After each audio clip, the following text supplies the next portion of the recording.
as we're allowing other people to join, I'd love for you to just say hi in the chat and maybe say where you're from and what are you wanting to receive from learning these communication skills, just briefly.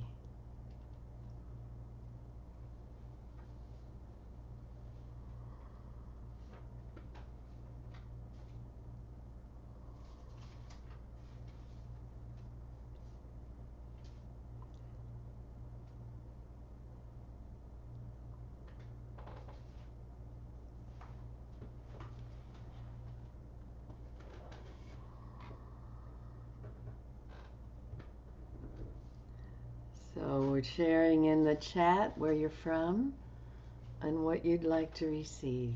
And Katie, you're our emo support. That's great. Thank you for being here.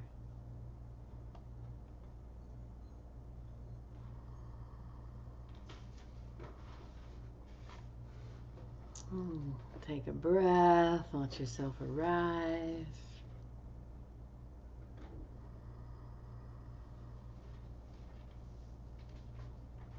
And if, so Blair, I see you have someone with you.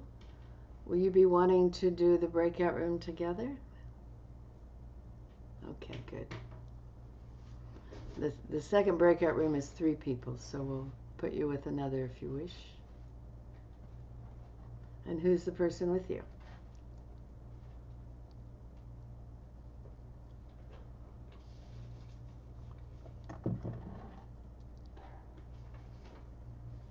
I think you, yeah, I see the 2. Great.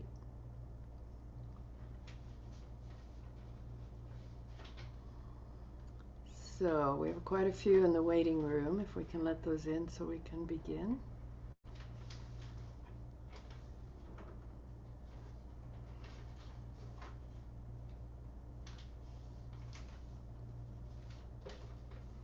Hello, hello. Welcome. So as we're gathering, if you would want to put in the chat where you're living, where you're coming in from, and anything else, anything you'd like to say, a phrase or some words about what you're wanting from being in this communications course. I'd love that.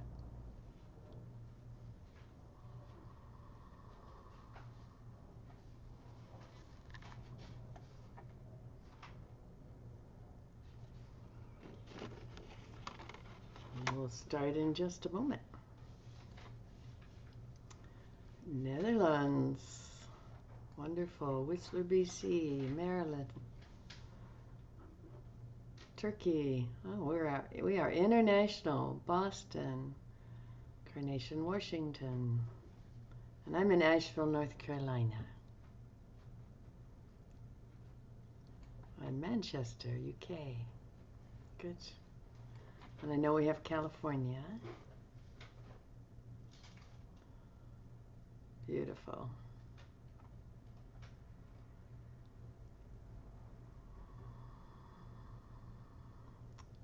So,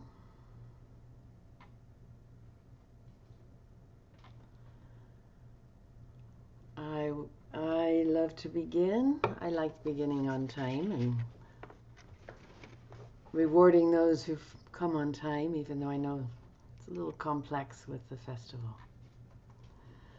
So, one of the things I really enjoy is this allies game that we're going to play. So you're going to move your hand up and down in your screen. Let's just start with how much have you learned, or how pleased are you with what you've learned in this festival? A little bit, quite a bit, a bunch, and a whole lot. And just look around. If you'll all share, it makes it really nice to see. Great, beautiful.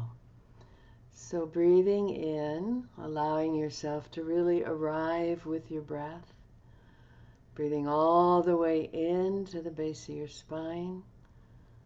Breathing out as if you could breathe out into the earth. And let yourself just fill your body with your presence. The orgasm reflex is breath, sound, and movement. And since you're all muted, you can make whatever sounds you want. So let's take another full breath, and we'll hold for a moment. Body loves to be full with breath. And then as you release, allow your sound to come with the breath. Let it come out slowly with the sound. And pause empty. Breathing all the way in, arriving. I think of letting our light spiral down the center as we breathe in and arrive. And breathing all the way out, letting go.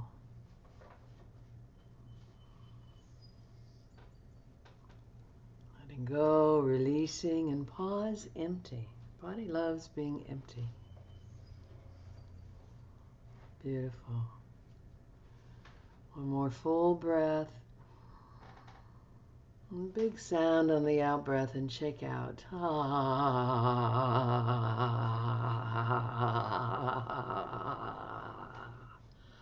that feels so good. Let's do that again. If you want to stand up and do it, you can.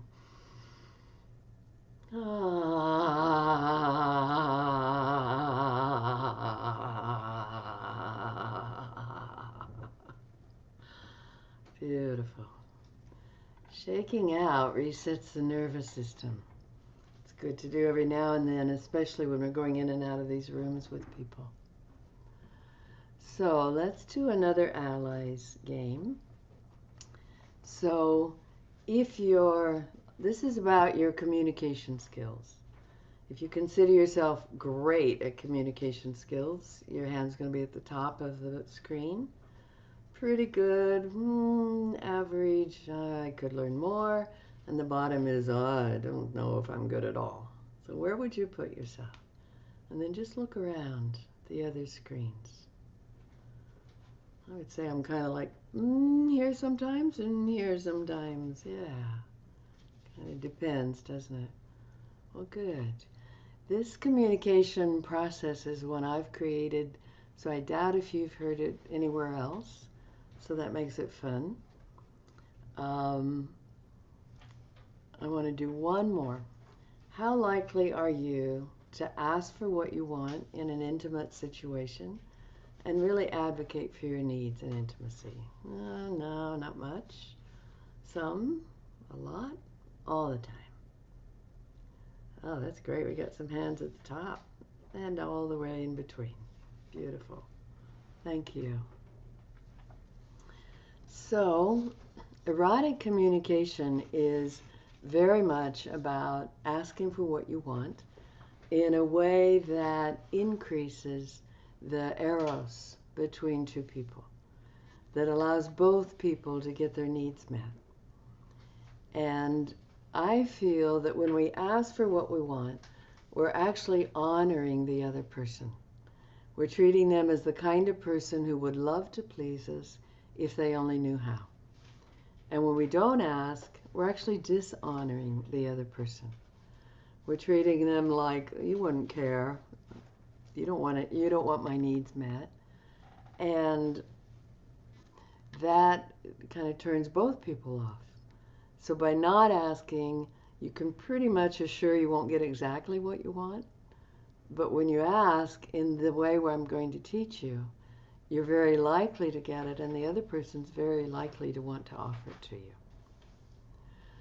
So it starts with the sense that whoever we're intimate with, they would love to please us.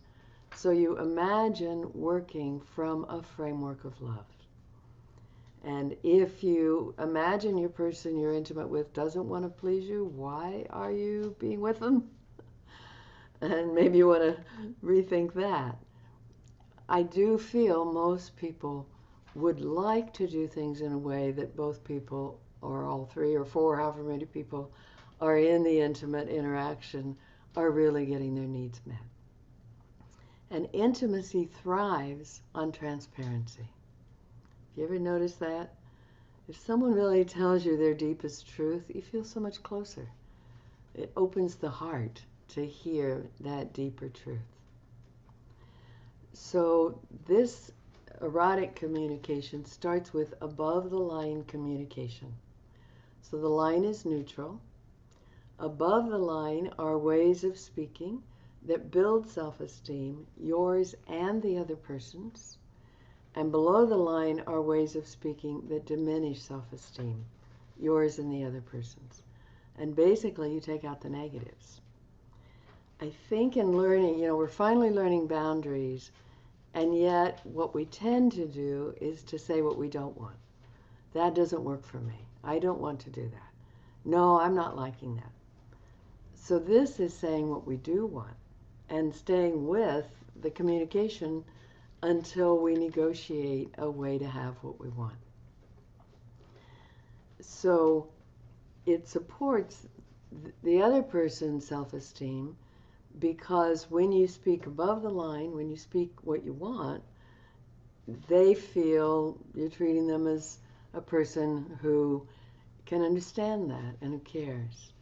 And when you say what you don't want, it makes you feel worse because you've got to kind of slap away the hand or something. And it makes the other person feel worse. So a simple example is someone's touching you. You ever had this?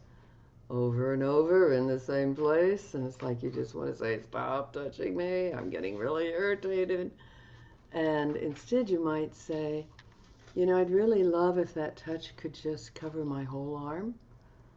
I'd really enjoy having your hand travel on my body. I think that'd be nice. So now they know what you do want. And when you let them know what you want, they don't have to read your mind anymore. And I think a lot of times in lovemaking, when we don't speak what we desire, people get in their mind, is this right? Is this what he wants? Is this what she wants? And then they're not present. And the next thing you feel is, I'm making love to you and you're not even in your body. No, they're in their mind trying to second guess you. So when you tell them what you want, they can get in their body and just flow with you and allow the exchange to take place.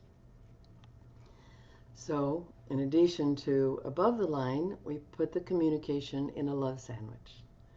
So it's a valuing statement, communication, the request or feedback, and a valuing statement. What happens with that is they know you care about them, and they understand how this request fits into what they're wanting as well. So for example, below the line might be, I can't stand that you're always late. By the time you get here, I don't even want to be with you. Above the line, same communication might be, sweetie, I really enjoy our time together. When we come together, sometimes it's just magical. And what I notice is that when you come the time you're telling me, that magic can happen and I'm ready for you. And when it starts being later and later, I shut down a little bit. The later it gets, the more I shut down. So I would really like to work something out around you telling me the actual time and arriving then, because I think I can give you my whole attention and really be with you, and that'll be juicy for both of us. So they get to know what their reward is from what you're asking for. It's helpful to use I messages. A good way to say feedback or something that might be taken as a criticism is to start with, I notice. I notice such and such is happening and I feel. So it's just your experience. It's less likely they'll argue with it than if you say, you always, or you never, or you touch me in ways. Even if you say it above the line, you're always touching me in ways that are harder than I wish, and I'd love for you to touch me more lightly. But the you always already makes the other person, or leads to their being defensive. But if you say, what I notice is that I'm receiving touch from you, I'm enjoying being with you, and sometimes your touch gets a little intense for me. And I'd love to have some kind of signal where I can ask you to lighten up so that we can really stay in a groove where I'm 100% present receiving your touch. I would love that, and you deserve to have me receive you. You see how that works? So let's take a few. I'd just like someone to share what's something that you might say to someone that might be below the line and negative, and we'll see if we can elevate it above the line. So unmute and just share something you might want to say to a lover or a friend.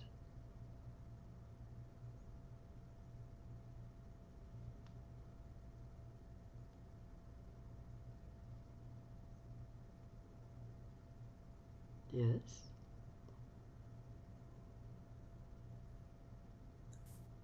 You're not present with me anymore. Say again. You're not present with me anymore. Mm-hmm. So it sounds like the person was, so you can start your love sandwich with that. When we first were connecting, I really felt your presence, and I love feeling your presence. And I'm noticing that my experience is you're less and less present, and I'd love to invite you to really come into your body and breathe with me. When we're present with each other, it gets really fun and juicy. You see? The reward they get is built into the request or the valuing of them. Does someone else have one?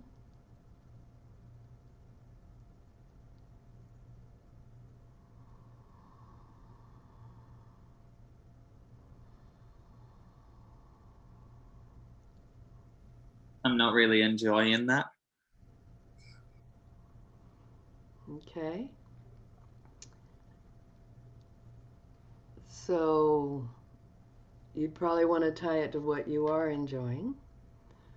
So sometimes you can't say, I love your touch, but you can say, I love that you want to touch me, and I can feel that you'd really like to please me. And I'm noticing with this touch that it's harder for me to get into it. And what I would like, because that's the key, what I would like is, I'm not sure in your situation, it might be I'd like this to slow down. I'd like you to come more into your body. I'd like to feel your whole hand, not just your fingertips, whatever it is. I think that would allow us to drop deeper into our intimacy. Thank you. Yeah. You know, it challenges you to think what you want. We're pretty good at what we don't want, but to think what you actually want.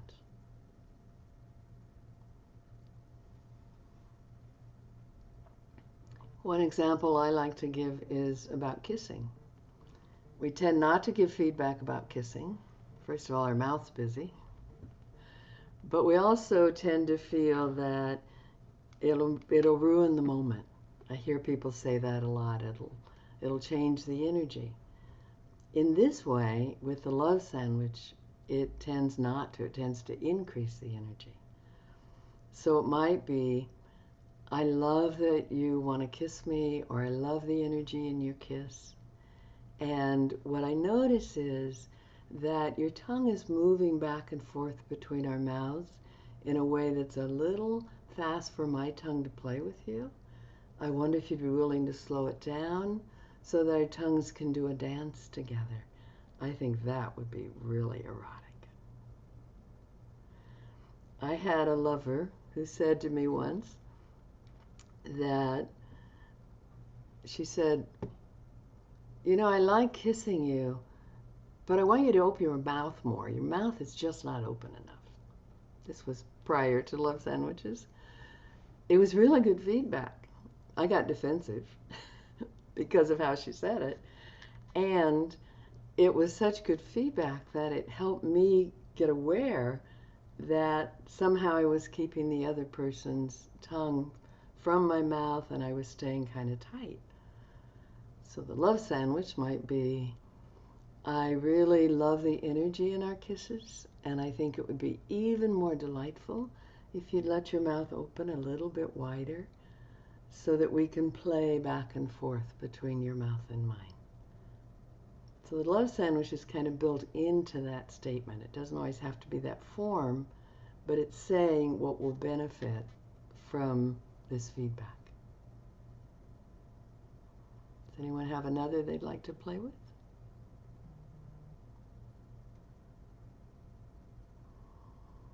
What's something you wish you Uh, could tell? Yeah. I don't want you to come so fast, early, or something like that. Yeah. Mm-hmm. Okay. So I really enjoy making love with you, and I'd love to prolong it. And I'd love to find a way that we can make love that allows me to be really ready by the time you come so that we can enjoy your ejaculation. And I wonder if you'd be willing to learn some of the ejaculatory management to allow that time to extend. Then we can make love for a long period, and that would just take us higher and higher and higher. You see how there's not a make wrong, it's a request instead of a make wrong. Yeah. Okay. I have a question going back to the kissing. Yes. Since if you're in the middle of the kissing and it's not working very well, it would be kind of abrupt to say almost anything. Mm-hmm. So how's that non-verbal communication in order to move? Well, what I encourage in this is getting away from putting up with it. You know, it's not working, but okay. So you can find a way to make a transition. You can stroke their face or take your kisses down their neck and then say, you know, there's something I'd love to ask from you. And then you find what you do love. I love that you want to kiss me. And obviously you enjoy kissing. And for me, what I notice is I would enjoy it even more if we slowed it down, or if you'd allow my tongue to come more into your mouth. If you'd let me explore your mouth, whatever it is you want, and then your other slice of love.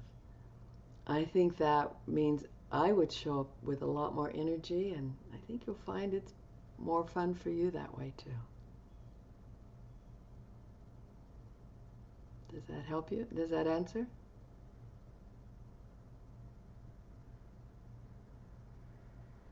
Mark? I have one Okay. question. You're too tall. My neck hurts when we kiss, and I'm sick of going up on my tippy toes to reach up to your lips. So, sweetheart, you're so tall. And I want to be able to kiss you in a way that allows my body to be comfortable. Could we get a footstool? Could we get something I can stand on? A zafu? So that I'm able to kiss at the same level that you are, so I can totally immerse myself in the kissing. I have a friend, the minute he comes to my door, we get the footstool. Because also for tall people, if a short woman like me is standing on a footstool, your upper bodies are connecting. And so often tall people get hugged from the heart down by shorter women. So you equalize that. You just find a way to equalize it. I was married to a man named Jerry once, and we'd call them GEEs, Jerry Evie Equalizers. We'd be walking down the street and see something about that far apart, about a foot, we go, G-E-E, and then we'd hug or kiss. So you can play with it. Another request I made, I was making love with someone and just couldn't feel the energy. And the below the line would have been, oh my God, you feel like you're so in your head. How can I make love to you? So I was just trying to find the words, and what I said was, would you pour your Vajra would you pour your heart into your Vajra? And it happened, and I was like, whoa. So, we were already connected. I didn't feel like I needed the 2 slices of love, but that request was really important. Just to really invite the person into their sexuality. And that leads me to what Moore University does. They do positive request reward. It's the same kind of thing. So I might have said, we were in the middle of making love. I wouldn't say much. I'd say, I love you being inside of me. Would you pour your heart into your Vajra? Oh, yes. Oh, I like that. Or someone is touching you. All the places where the nerve endings are close to the skin really like light touch on most people. So you might say, would you be willing to touch me lighter? Lighter still? Oh, yeah. Lighter still? Oh, yes, even like, oh, I like it. Yeah. Uh-huh. So the reward can be sounds and groans and moans so that they really get that you're receiving what you're asking for. If we do request, we tend to ask for something. We don't let them know we got it. We ask for something else. Just enjoy it, but don't say anything. We ask for something else, and pretty soon they're going, I can never please you. And they may have been pleasing you all along. So you let them know. And it's just a sound. It's a breath. It's a, oh, yeah. So that there's a feedback loop going on that lets both people really get into what's happening and let go of trying to make it happen. Okay. So what I'd like to do is create an opportunity for you to practice. So we're going to do a breakout room of 2 people, and we're going to play with the mirror neurons. This we're finding in these pujas and workshops. It works pretty well. So partner A will offer partner B your arm. So you want to sit back far enough that they can see it. So you're going to offer the arm, maybe this way. You're going to say, I'd like you to touch my arm. And partner B is going, okay, I'm lightly stroking your arm. I can feel your arm under my hand. And you receive it for a little bit. And then you'll get a prompt, and partner A will use a love sandwich. I love that you're touching me, and I'd really like you to take that to my inner arm. Or I'd like it to be softer, or I'd like you to squeeze, whatever you want to ask for. And partner B offers that, and maybe says a little of what you're doing. Not a lot of talk, because it's touch. Then you'll get another prompt, use the love sandwich again. And then partner A will get a prompt to use positive request reward. As you're moving along, if you want to offer moans and groans, it's great, because it really helps the other person feel received. So partner A does those 3 things.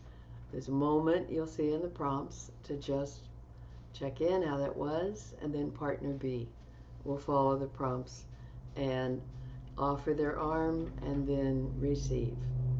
You can ask for touch anywhere else on the upper body. We stay away from the beautiful breast and the pelvis, but anywhere else you can offer touch. You can say, oh, I'd really like you to squeeze my shoulders, and the other's going, oh, yeah, okay, I'm giving you a nice good squeeze. Actually, I'm doing both your shoulders.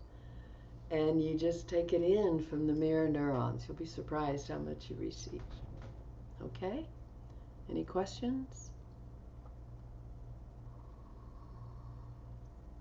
All right. Okay. Go ahead. The A1 touching themselves, right? Yeah, you can. Mm. I think that's helpful. But you're saying I'd like you to touch my arm, and then you're mirroring how the other one is touching you. So you're offering your arm, and you see B doing this, and you're just doing the same thing. Okay. Okay? So your body feels touched. It gives you a little more oxytocin, which is that feel good chemical. And you're mirroring the other person. And then they do the next thing. You tell them what you'd like, and then you're mirroring them. Okay? Good question.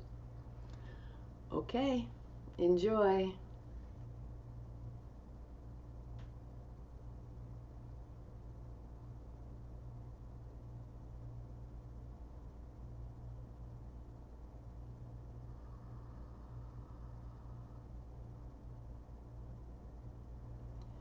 So for those on the replay, my suggestion is that you put the video on pause and take about 20 minutes and each of you do what we've suggested. So the first partner will ask for touch, and if you're in the same room, you'll receive it directly. If you're on Zoom, you'll mirror it. You ask for touch, and then 2 or 3 times use the love sandwich, and then use the positive request reward. Take a moment and thank your partner, and then the other partner ask for touch 2 or 3 times with the love sandwich and the positive request reward, and then just check in how that feels. Enjoy.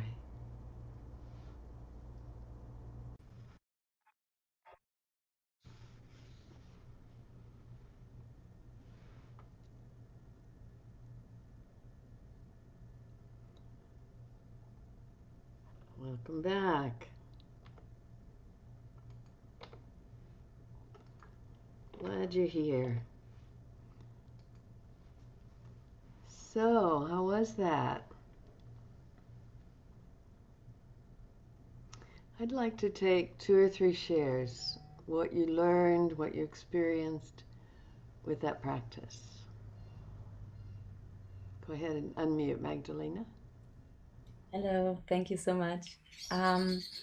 So it was quite interesting for me because I noticed that it's not really easy for me to use this beautiful like non-violent love language, and so my partner actually really helped me so much to like understand, and he was like, okay, how do you not like so, and he really like did something I really would not like because like he asked me before, and so I tried to like go with that, and I notice it's really hard for me to like find the right words to like do it in a nice flowy way, and he really helped me with that, like in making like examples, and so this was very good for me, and I noticed like, oh, there's like some little blockages inside of me, and the mirroring touch is for me super like nourishing. Like I love touch, I'm a very touchy person, and in this digital frame it's like just amazing, like to be together in this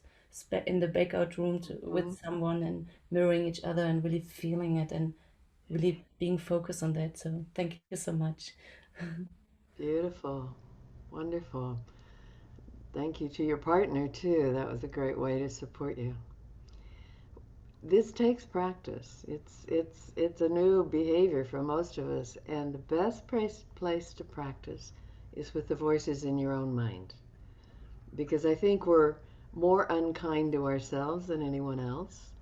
So every time that you speak negatively to yourself, just go, can I take that above the line? And start transmuting inside and finding what do you want instead of what you're saying is wrong. And that's the way I learned it. For 2 years, I just tried to catch every negative thing in my head and shift it. And now it's become more automatic to do it with other people. So you can practice all day long with your internal thoughts. Someone else like to share? Yeah, can I share? kind of to echo a bit of what Magdalena said, I'm just not used to asking. And even in this scenario where we have explicitly instructed to ask what we want, it's not practiced thing to do. It's interesting to notice how it like took me some mental effort to make the request. So that's interesting. It does, and it's worth the effort. And you'll find when you do ask this way that you tend to get what you want so much that you're motivated to ask more. And I think what's beautiful is if both people are wanting to learn this language, you can invite the other one to use it. Now, any tool can be made a bludgeon. And the bludgeon is, would you take that above the line? And the love sandwich is, I really want to hear what you're saying, and I think if you said it above the line in a love sandwich, I'd be able to take it in. So if you'd be willing to do that, I think we'll get closer. So you invite the other, and you just, if something gets said and you're reactive, you can say, let's rewind that. Let's take it back, see if we can say it in a positive and say what we want, and see how that feels. We don't have to be perfect. I think we can allow our relationships to be where we practice better skills. And sometimes I'll find, whoa, I could have said that more skillfully. I'd really like to say that again and say it more from my heart.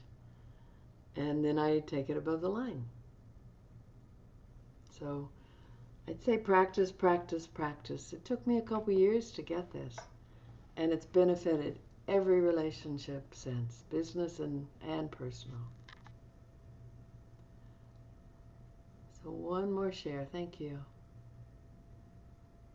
I could share, Evalena. Yes. Yeah, Tony, I'm hearing you, brother. Yeah, definitely had a resistance coming up. And just to let you know that I was an actor for a while, like professionally, and it was still quite kind of awkward to do. But I think we both clocked on at one point to like that we were kind of doing it a little playfully and hammily, and then it started to flow a little bit more towards the end. But it was sort of like just meeting that resistance. I suppose like when you go to a yoga class and then you feel dead clunky at first, and that's just learning it. It's the practice, is just, I guess, the repetition that I experienced in that exercise. And I noticed in the love sandwich, sometimes I was like saying the first slice, and then already the change had touched, the touch had changed, and I really liked it. And I was like, oh, do I have to carry on with this sandwich now? I'm just at the middle bit. I could probably drop that. Yeah. What's that? Yeah, I agree. Yeah, it's kind of hard at first, like not using it, and I found myself abrupt, like forgetting the bottom layer of the sandwich, just like filler, and then another layer on top. It's just like, this is what I want. So, and then it took a bit of practice. Yeah, it's so funny how it seems so simple, but it wasn't exactly intuitive at first. It would be intuitive if it had been raised with positivity. So many of us weren't. Yeah. And I think that's partly that we've all gotten divided off into these nuclear families, and families are overwhelmed because you don't have the extended family to help take care of people's needs or the village. And so a lot of us were raised with a lot of negativity. And so it doesn't come intuitively. I think eventually it feels more natural, does to me, than to say the negative. Practice, practice, practice. That's why they're called practices. Okay, thank you. So, what I have found in my 27 years of teaching Tantra is that boundaries are erotic. boundaries are a way that we get to communicate to someone who wants to please us what the edges of the playing field are. So in the boundaries, we're setting those edges. I'm willing for this and that's outside what I want to do. And once you know the boundaries, you can play full out in that playing field. So once again, it gets us out of our heads. So in Skydancing Tantra, often before people have an intimate exchange, they'll sit at an altar, light some candles, maybe say a blessing or an intention, and then they'll share a fear, a hope, and a boundary. And if you do that all the time, it is communicating that boundaries are a part of intimacy. And it lets you know how to really meet another person. There was something in the chat about wanting to be true to myself when traumatic memories come up during intimacy. And that might be part of what you would say in the boundaries. Might be to say, sometimes I can just totally dissolve into lovemaking, and sometimes something gets triggered from my past. And what I'd like, if that's happening, is permission to say, can we just pause? Or I might want to say, would you be willing to hold me? And often if I get held and I get cared for, I'm able to come back to the lovemaking. What I find is if I try to just go on without that, I disappear, and you're not going to, see, there's below the line. You'll probably be missing my full presence. So if we can pause until I can get fully present again, then we'll be able to really enter into the lovemaking completely. So you think in advance what works for you in those moments, and allow the other person to know, especially if it's someone that you make love with fairly often. It's helpful for them. And sometimes you may go years without traumatic memories coming up, and then they start getting sparked. And then you want to bring in some ways of taking care of those tender parts of you that are finally awakened and are willing to share the trauma in order to heal it. So you can invite the other person to support you in that process.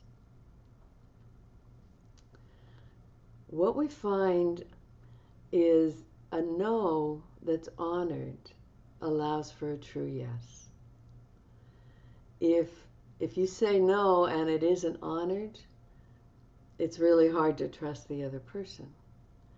If you refrain from saying no and just put up with it, you really don't have a yes because you don't have a no. So no's are really beautiful. They stop action long enough to find out what we want to do. I have another exercise about wishy-washy no's. Wishy-washy no is, no, I don't think so right now. And the other person doesn't know what you're saying. And a lot of times we'll say, well, no, maybe another time. If you're not planning on another time, you've set up a need to say no again. So you want to tune in and maybe say, well, let me sit with that a minute. What I'm realizing is that I want to say no to that, and thank you for asking. Also, you can say no and negotiate a boundary. So it might be, well, I hear that you're asking if you can touch my breast. And right now, I'd prefer getting to know you more before that. I'd love to have you touch my neck, maybe kiss my neck. That would feel really good. And I'd love to just feel really soft touch on my body, whatever you want. But it's giving another option rather than the one you're saying no to. So you're still supporting the intimacy, and you're setting the perimeters of the playing field for yourself. It isn't how much you can stretch, it's how much you'll stay in your body for. being embodied is pretty important in intimacy. So let's all take a breath.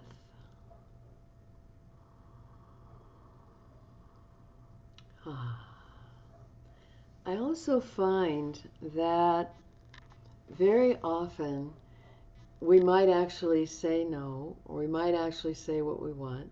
The other person doesn't agree to it, and we capitulate. So the part about negotiating is to stay with it and keep advocating for yourself. I once did this as a keynote, and I had people come up and role play what was going on with their relationships. And this woman came up and went, you know, I really love my husband, but he just leaves his dishes here and his socks there and little bits of stuff all over the house. And I've talked to him and he just doesn't want to hear it. So I said, okay, will you play him? And so I started with the love sandwich. Sweetheart, I really love you. And I want to talk about this way you have of leaving things when, you know, just dropping them and leaving them. She walks off the stage because that's what he would do, just walk out of the room. And I said, okay, you can walk away if you want. And I'm really talking about our intimacy. Because what I notice is, I got his attention there, what I notice is that when I'm walking around and there's all these little bits, I feel less like I want to be connected to you. And he goes, okay, I can pick up. She said, well, because that's giving in and probably wouldn't happen. And I said, okay, well, let's look a little deeper. What would help you to want to pick things up? And he said, well, it's just a little bit. And I said, yeah, it is. You're right. It's a little bit, and a little bit, and a little bit, and a little bit, and a little bit. And before long, I'm walking around in all your little bits. And he went, okay, I guess I could do it differently. And I said, would it be possible for there to be an area, like you put your dishes just on one side of the sink until you're ready to do them? Or one area where you can put your things so the rest of the house could be clear. And he was willing to do that. So now we're negotiating a way that both people get their needs met. He doesn't have to meet his wife's need for neatness, and she doesn't have to walk around in his little bits. So you see how you stay in the communication and you keep working with it. So,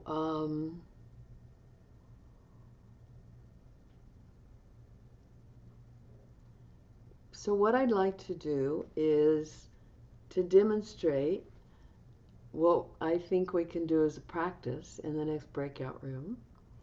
We're going to have 3 people, so I'd like 2 people to agree to be my models and or be a part of this exchange with me, and we're going to practice staying in the conversation and negotiating. So one of you will offer a situation that we can work with, and the second person will role play the other person in that situation, and then I'll be the third person, which is a witness and a coach.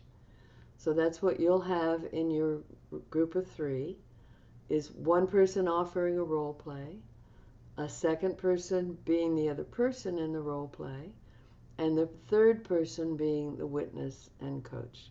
And you'll get to experience all 3. So would someone be willing to be the one offering the role play?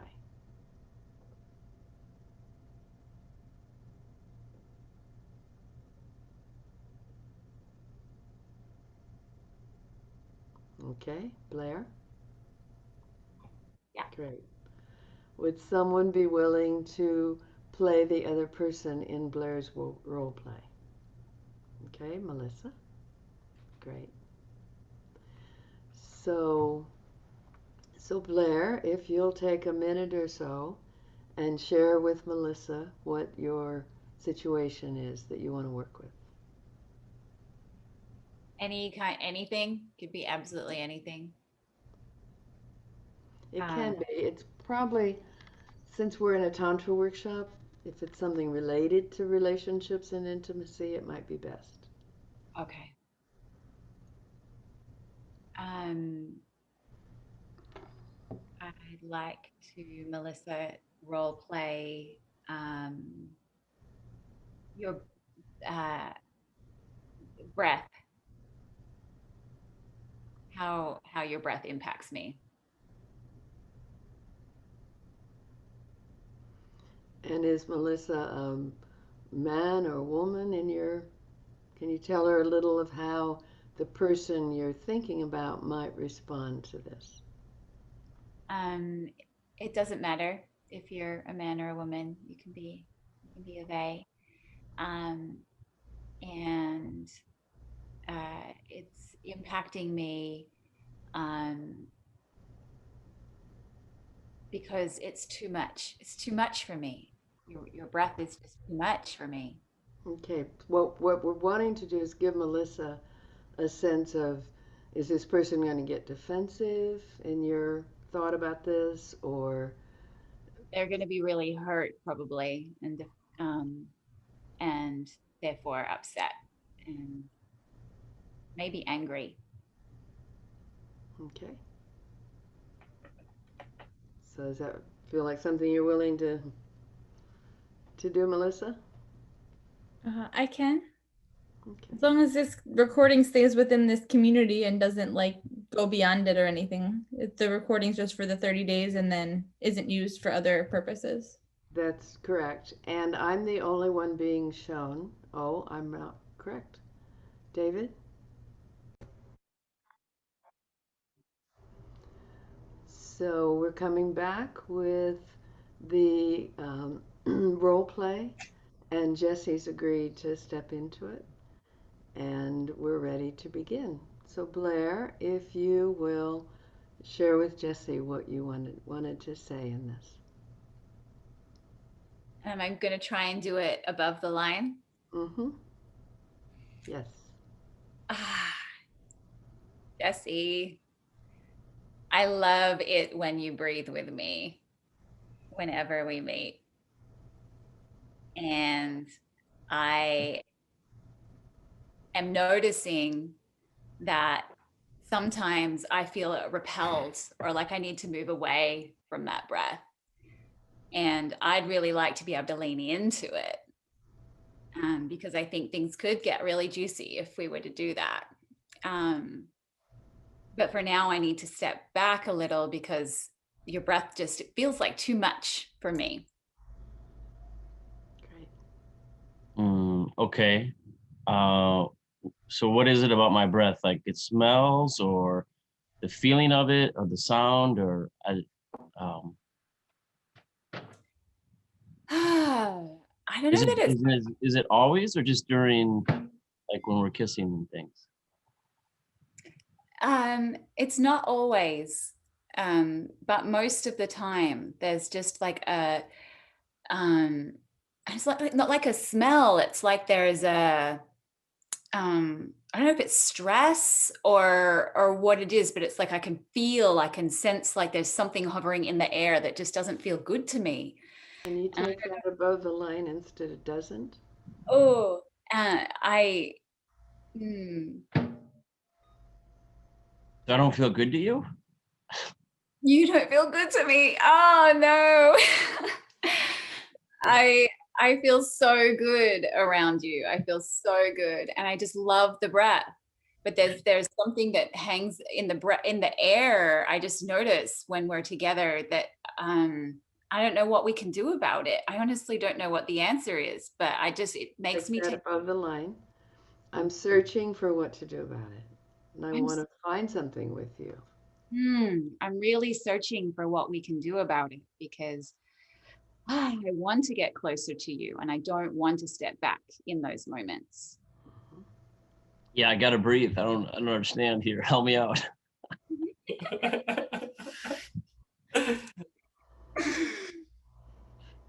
Yes, I want you to breathe. And I wonder if there are any, I wonder if you sense anything or if you're experiencing anything in some moments that Is it stress, or is it vodka? Is there a vodka? I don't know. It's like maybe there's vodka, and I'm having a reaction to the martinis that you were drinking earlier. Yeah, I don't know. Since we're not referring to a particular instance, hard to refer back to details, but okay, so it sounds like you want a little bit less breath, like on you or sound. Okay, because sometimes I notice I hold my breath, and then I don't want to do that because I heard in Tantra you're supposed to breathe more. I love how much you breathe.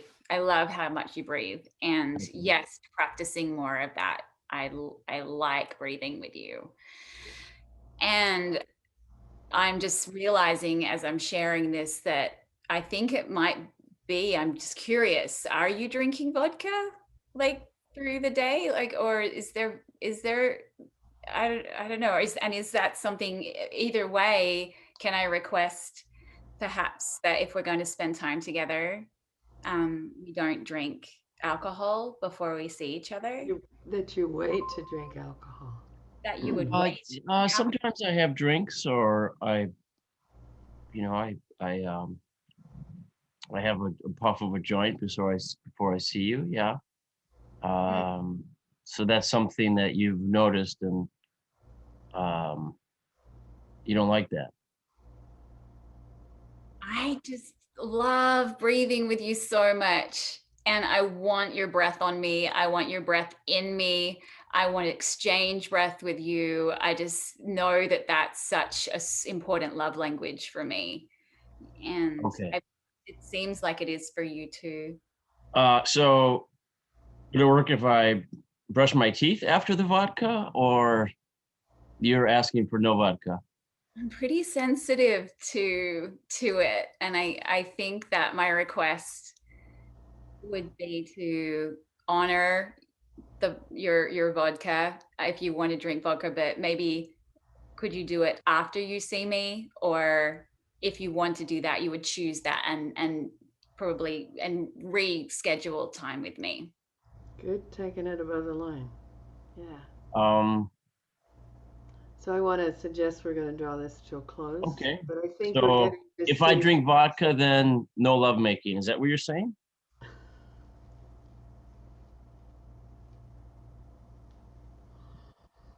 I'm saying that that's a boundary for me. Okay.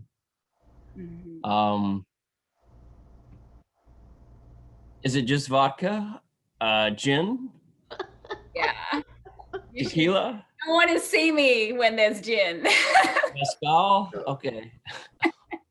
Well, the coaching might be, perhaps you can say, within an hour or two of when we're going to be breathing together. Yeah. You could just give me that kind of window. And okay. Let's see if that works.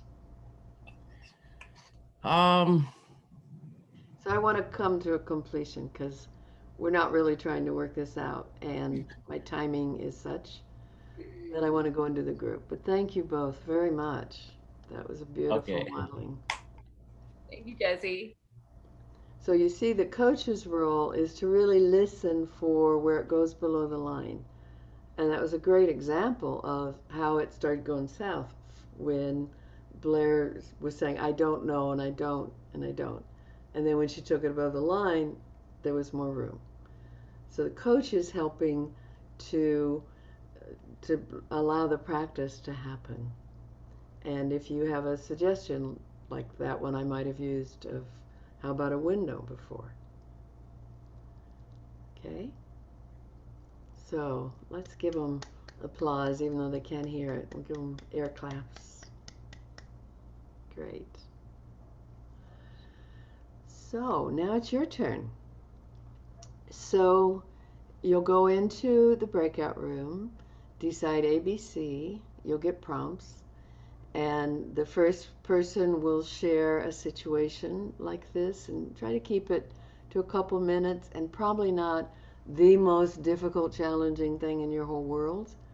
Something that is a little less than that, but something you'd like to work with. tell the other person who's role-playing your other person a bit about how you'd imagine they'd respond, so they have a sense of where to go with it. And then the coach, you're the witness and you're coaching. And you might break in and just suggest, could you take that above the line, or can you say it in the positive? And this is not a perfect world. It's a wonderful world. I just said that below the line. This is an imperfect and wonderful world. It's possible that you won't work the whole thing out, and you'll get practice in giving yourself the opportunity to at least try with this. Okay?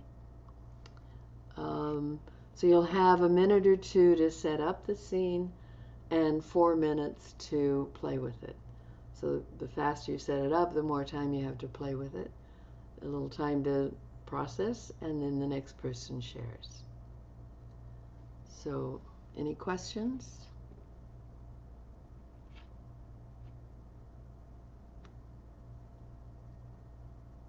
Okay. So we'll send you into groups of 3. Once you get in the breakout room, please stay, because it might take a moment for the other people to get there. And if you need help, you can raise your hand in there. I think it says help, and you'll be watched by our marvelous tech people. So stay in the room and let us help you from here.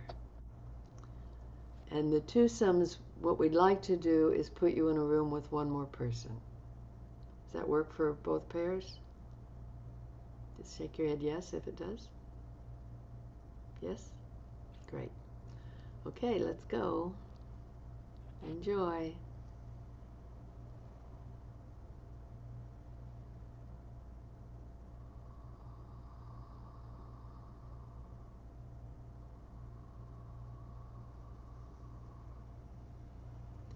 So for those watching the replay, this is about a 20-minute, I think it's about a 20-minute time, that 25 minutes.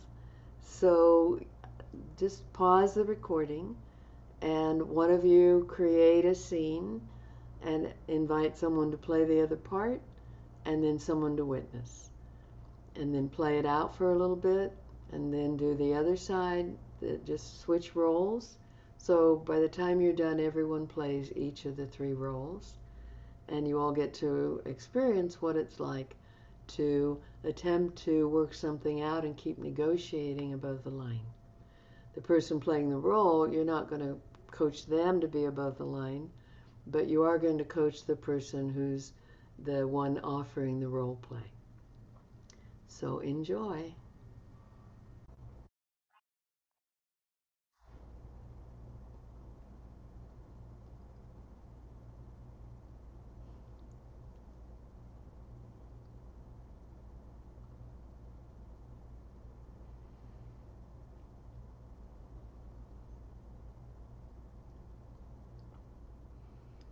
Inviting people to be coming back any minute now. So if you're on the replay, just take a few breaths. We'll all be joining you soon.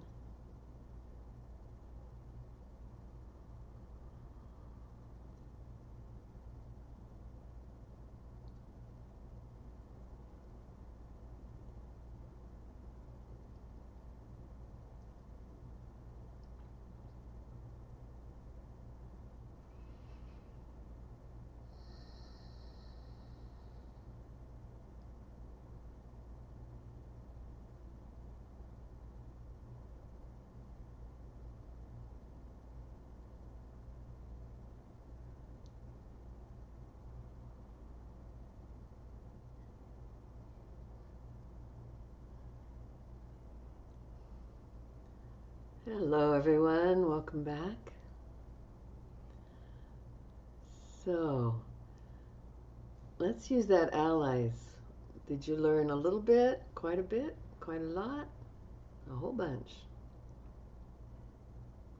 Yeah, good. All right, thank you. And I'd love for a few people to share. What did you experience? What did you learn about yourself? What was easy? What was hard? Just unmute and share.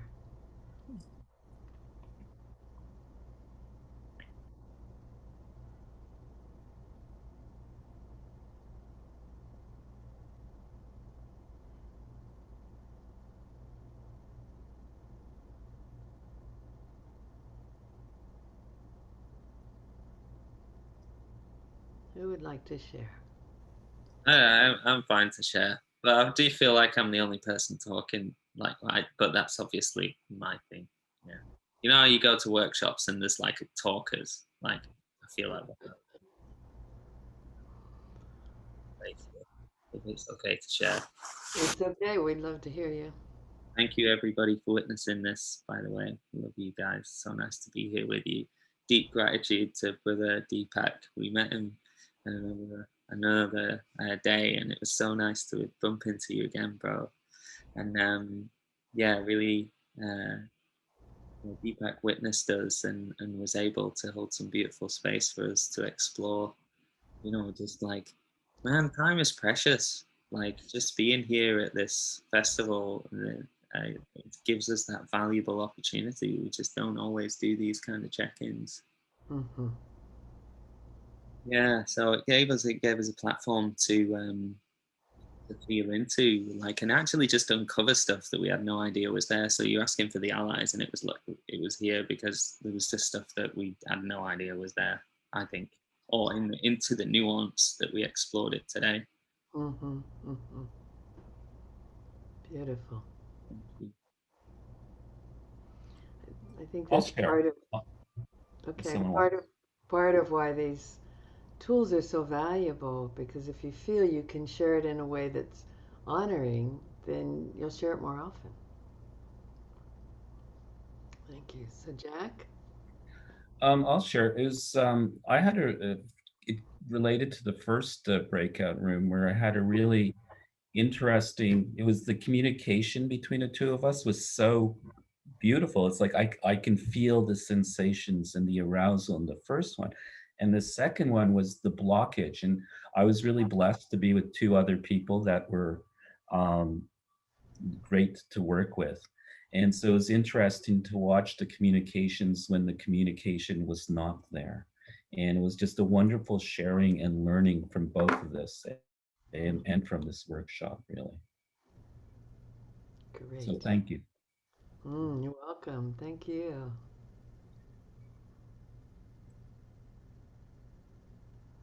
Who else would like to share? I would like to share. So what I noticed in myself is like during this workshop that when it's about speaking up my needs, it's not easy for me to speak them up if it's like a vulnerable state or an intimate situation, because I don't want to hurt the other person, but I also want to say what I'm feeling and experiencing. But the way I do it is most of the time hurtful. So I've learned like to really like go back like and be above the line and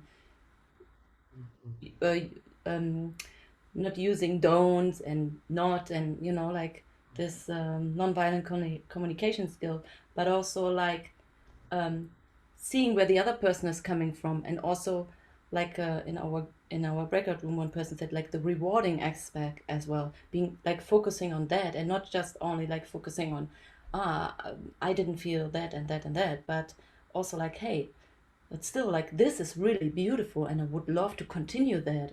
It's only that this and this could maybe change, or we could work on that together. So this is something very empowering for me, what I've learned. Like, thank you so much, Evalena. You're so welcome. And my partners as well in the breakout rooms.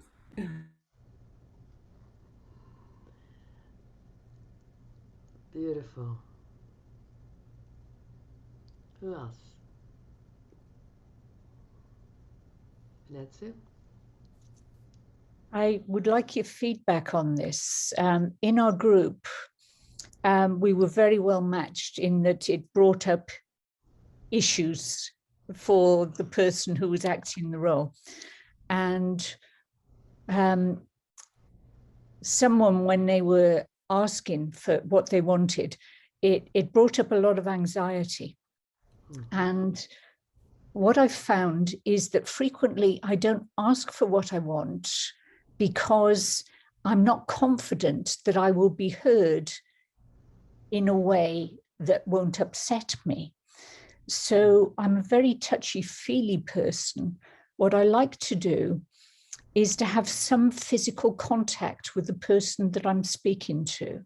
Mm-hmm. And it's frequently a toe or a foot, just the touch, which allows me to feel safe enough to get into the vulnerability of sharing something that matters deeply for me in a way that my anxiety doesn't interrupt my communication.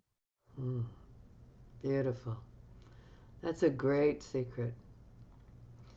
And I've often shared your partner, you can ask your partner, can I put my hand on your knee, or can I touch you? Can I hold your hand? It tends to take people more into their body and more into their heart. And I think that really supports this kind of communication. Thank you.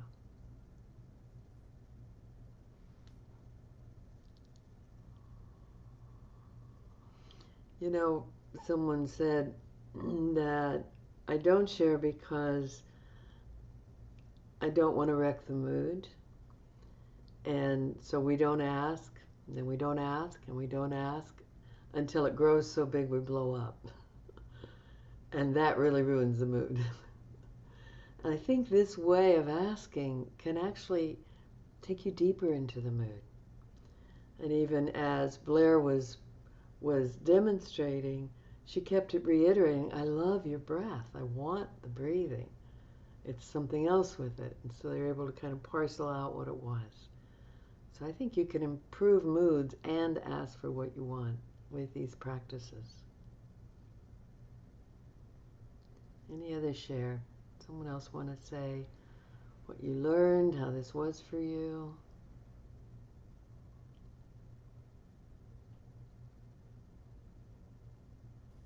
We have another reflection on it, just a remembrance of the beginning, how like when that space opened up, I just like felt like I met a wall of like my own like judgments, you know. I don't know how much of it was like the sort of narrative before the speech, or how much of it was just a feeling of resistance that I was turning into a mental story.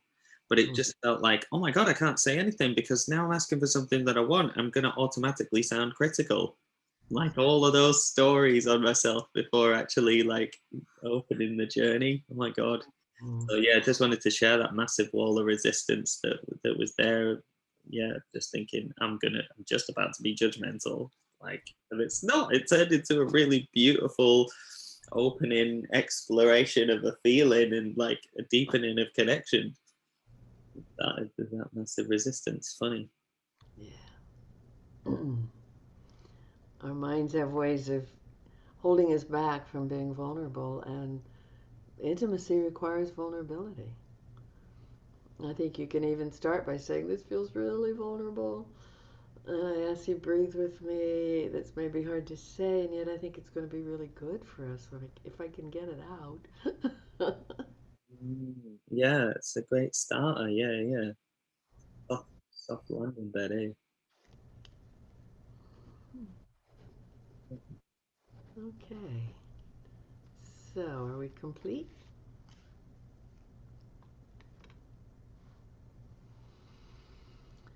All right.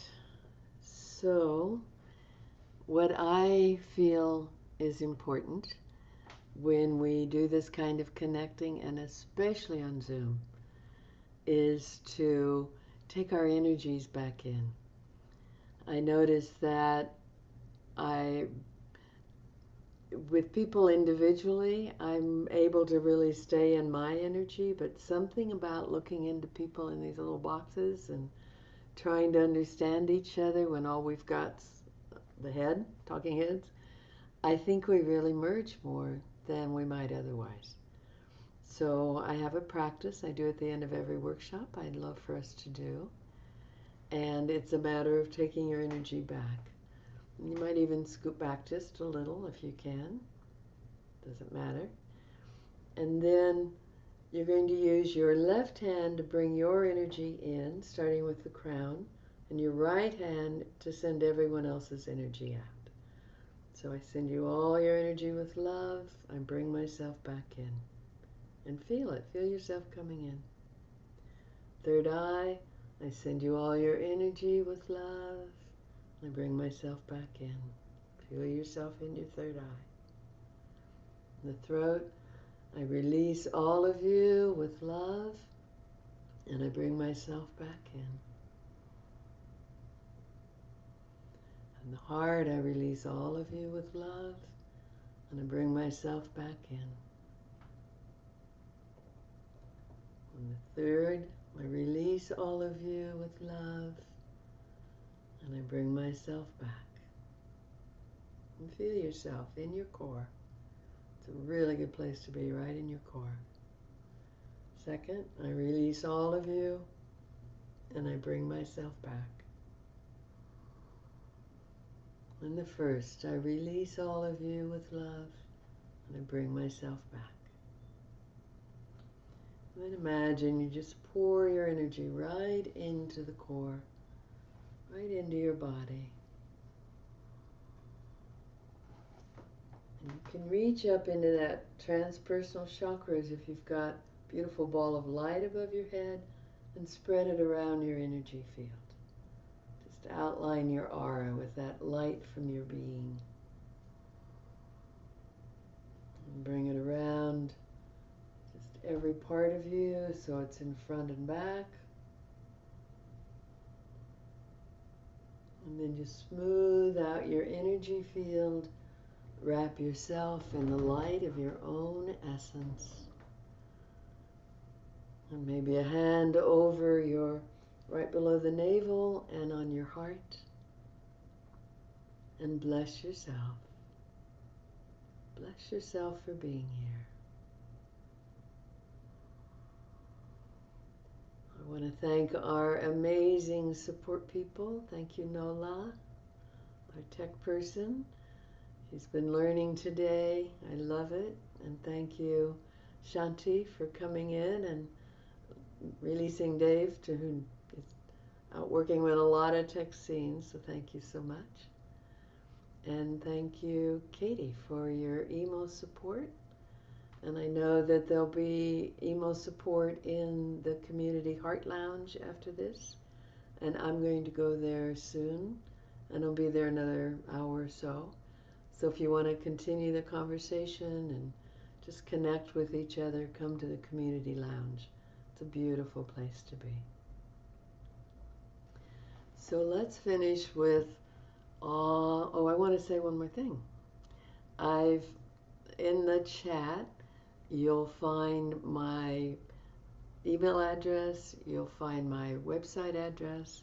If you go on my website, I've redone it this year to offer my legacy to the world. So it's got like 7 or 8 free videos, beautiful chakra healing meditation that helps you really come in and cleanse your chakras. Something on femifesting. Femifesting is like the upgrade to manifesting. Manifesting, you go from here to there, and femifesting, you get really centered and grounded. And then you allow your guides to take your quantum body into the future you wish to have, because there's no time. So you go sit in the future already actualized, discover what that's like, experience it, and then we help you pour that into now. And you invite your guides to recalibrate you to current time, informed by that positive future. So one of the femifesting videos is free, and there's 10 different areas of the life where there's a femifesting video. One of my first classes on living as an empath is free, and there's a series of 6. So go explore on my website. There's a lot of resources for you. And one of the things I'm doing is satsang, which is an audience with me and the Council of 12, which is one of these ancient councils of the White Brotherhood of Light. Now I want to call it the Rainbow Family of Light. in this era. And that's next Thursday for 2 hours. It's a membership series. It's $25 and the first one's free. And I also have a spiritual mentorship program. I mentor people in your work and what you want to do, and it really helps people to learn more how to work with spirit and how to bring the sacred into your work. So you can see more about those online or email me. Let's do one last thing. Let's do ah in the heart, oh and up through the crown, just looking up at your third eye and connecting to your being. So first we'll take a full breath all the way in and let it out. Really fill lower lungs, upper lungs, pause. And then let the breath all the way out and pause, empty. The body's exchanging toxins for oxygen, but also when you really fill with breath, the body absorbs life force. So breathing all the way in.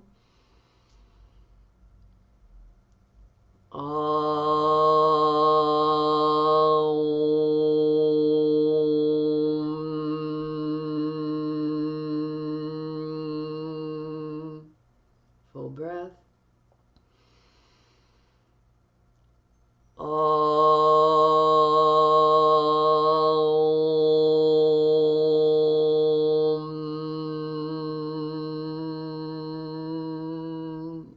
And once more.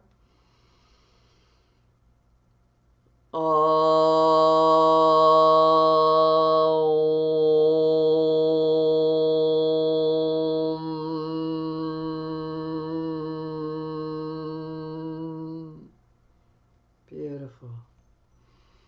Thank you all so much. If you'd like to unmute and just say goodbye to people, feel free to do that. Thank you for being here. Thank you so much for this valuable work. Such a gift to us. Thank you. You're so welcome. Yeah, this is a gift. Thank you, Evelyn. Life-changing gift, yes. Good. Well, I'm so Yeah. glad. It changed Thank my you. life. It was great communication lessons that I learned. So I feel like a ground. So I went up there. Beautiful.